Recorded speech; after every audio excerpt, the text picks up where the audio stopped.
tem programa de governação das datas que o governo está fornecendo um espaço, doorlichting.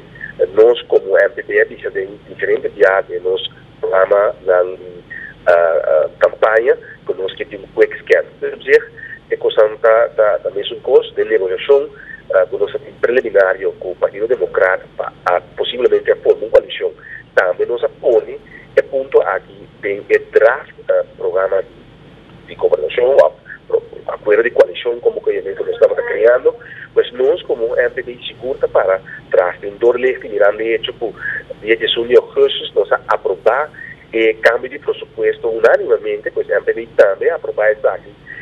donando respaldo na doorlichting municipal. Pero veja como é um ponto, doorlichting, da página de aparato público em mira, costam, quando não está bom, segundo procedura e regra, caminha com antenar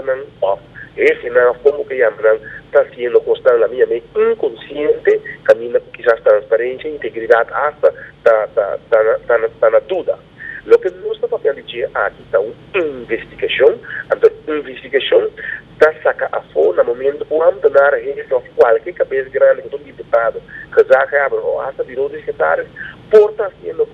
conscientemente com a dúvida de integridade e transparência. Nós, para mim, bom claro, é dia aqui, rapporto de uma casale de publicidade. Um deputado que traz caixa que está sacando preocupação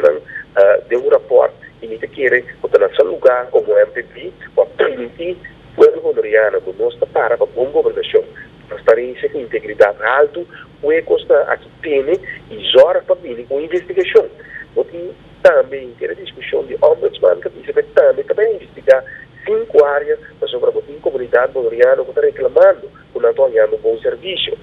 Tem também, ultimamente, discussão de terreno de Colima, que o órgão do inversionista holandês, também nós sabemos que compreender que o terreno é área, não está na dura mesmo, para ir para a planta, também figurável para a construção comercial. Assim, na primeira e outra discussão que nós temos terreno que o órgão na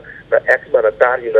não vai de maneira transparente, está construindo com nós que zorga para quitar a movimenta e para evitar que a intranquilidade na comunidade honoriana vira intranquilidade a mais grande e evitar o boneco de conhecer uma governação tranquila, com o resultado que o inversionista não tem Jesus, que tem que invertir de uma isla que tem boa governação, transparência alta, e tem dúvida de parte de integridade. Esse é nós que logra a boneco de tranquilidade e para boneco prosperar, mas se tem estabilidade, se tem confiança, no momento que tem um desenvolvimento socioeconômico, temos que ter mama solteira, temos que começar a pedir milhão de pensão, e ainda não começar a pedir milhão de casa, não há milhão de entrada para não ter 1 milhão de bar.